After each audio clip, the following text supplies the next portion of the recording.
Hello student.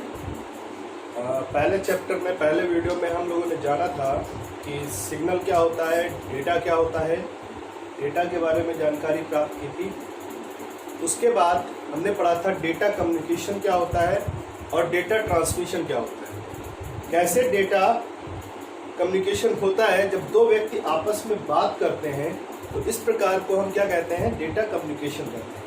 और जब data को एक स्थान से दूसरे स्थान पर किसी माध्यम के द्वारा भेजा जाता है तो हम उसे क्या कहते हैं, डेटा ट्रांसमिशन कहते हैं। अब इसके बाद नेक्स्ट हमारा टॉपिक है प्राथमिक संचार मॉडल। संचार मॉडल मतलब एक प्रकार का मॉडल जिसके द्वारा हम ये समझ सकते हैं कि डेटा कहाँ से कहाँ तक कैसे ट्रेवल करता है, यानी कैसे एक स्थान से दूसरे स्थान पर भेजा जाता है। इसके लिए हमारे पास एक डायग्राम है।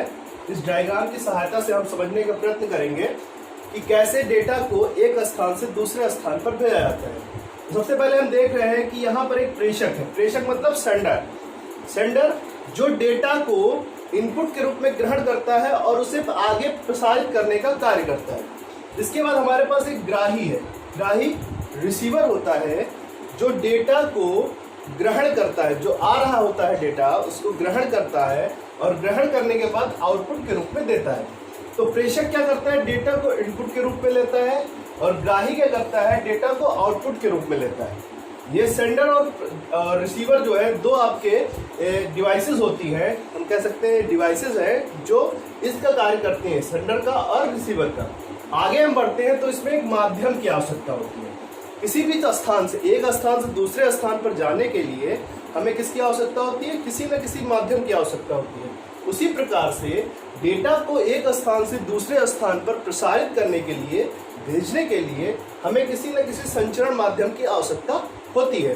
तो संचरण माध्यम में भी कुछ हमारे नियम्स होते हैं, कुछ रेगुलेशंस होते हैं, कुछ रूल होते हैं और उन रूल की सहायता से ही डेटा को एक स्थान पर दूसरे स्थान पर ट्रांसमिट किया जाता है। जैसे हम कह सकते हैं कि ये जो प्रोटोकॉल्स हैं ये रूल्स का एक कहते हैं कि पिटारा होता है जिसमें बहुत सारे रूल्स होते हैं। उन रूल्स को फॉलो करते हुए प्रेषक यानी सेंडर डेटा को ग्राही तक यानी रिसीवर तक भेजता है। किसके माध्यम से, संचरण माध्यम की सहायता से।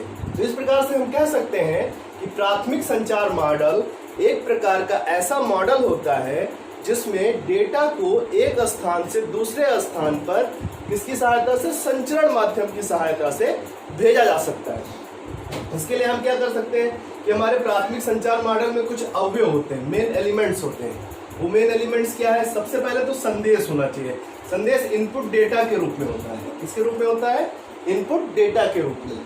इनपुट डेटा पर ही संदेश बनता है और प्रेषक उसे क्या करता है, आगे के लिए फॉरवर्ड करता है, मतलब उसे आगे सेंड करता है। फिर वो माध्यम संचरण माध्यम से होता हुआ, किसी न किसी माध्यम से होता हुआ वो कहाँ पहुँचता है, रिसीवर तक पहुँचता है, ग्राही तक पहुँचता है। तो प्रेषक हो गया। प्रेषक वो व्यक्ति होता है जो डेटा को एक स्थान से दूसरे स्थान पर भेजता है, फॉरवर्ड करता है। ठीक है। फिर हमारा क्या होता है, संचरण माध्यम आता है।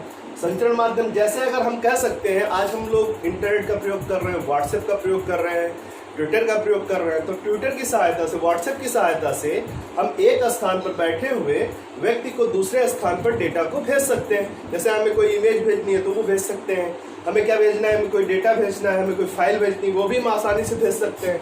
तो वही आपका जो होता है।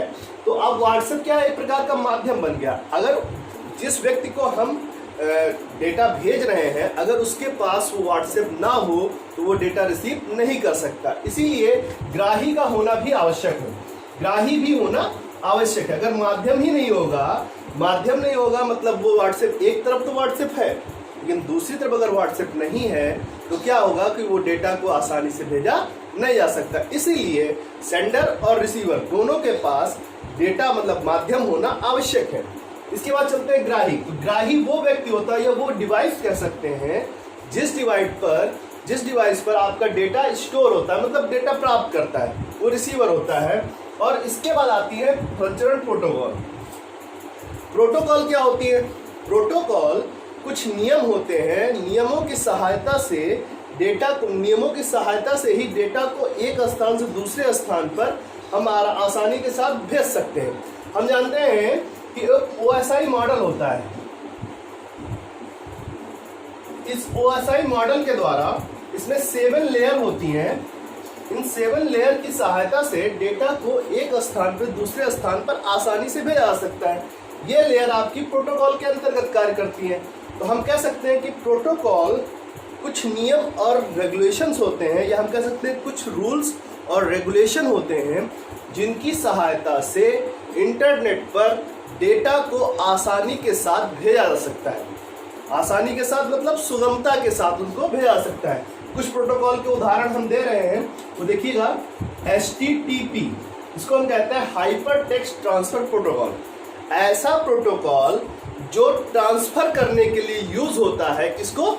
हाइपर टेक्स्ट को। हाइपर टेक्स्ट वो टेक्स्ट या वो डेटा जो वेब पेज पर प्रदर्शित होता है उसे क्या कहते हैं? हाइपर टेक्स्ट कहते हैं। और हाइपर टेक्स्ट या हाइपर मीडिया क्या होती है? वो मीडिया जो वेब पेज पर उपस्थित होती है उसे हम हाइपर मीडिया कहते हैं। और हाइपर टेक्स्ट या हाइपर मीडिया को जब हम ट्रांसफर करते हैं उसके लिए जिस प्रोटोकॉल की आवश्यकता होती है वो आपकी होती है HTTP। फिर हमारा आता है TCP और IP जानते हैं, ट्रांसमिशन कंट्रोल प्रोटोकॉल और इंटरनेट प्रोटोकॉल, और बहुत सारे प्रोटोकॉल हैं। SMTP, switch mail transfer protocol. इस तरह से बहुत सारे जो प्रोटोकॉल्स हैं उनका जो है सिंपल मेल ट्रांसफर प्रोटोकॉल, इस तरह से बहुत सारे प्रोटोकॉल्स हैं जिनका प्रयोग हम कहते हैं। और भी है FTP। तो इस तरह से ये प्राथमिक संचार माध्यम था जिसमें यह दर्शाया गया है कि डेटा को एक स्थान से दूसरे स्थान पर किस तरह से भेजा जा सकता है या भेजा जाता है। ये इसका एक छोटा सा प्रारूप था। ठीक है, धन्यवाद।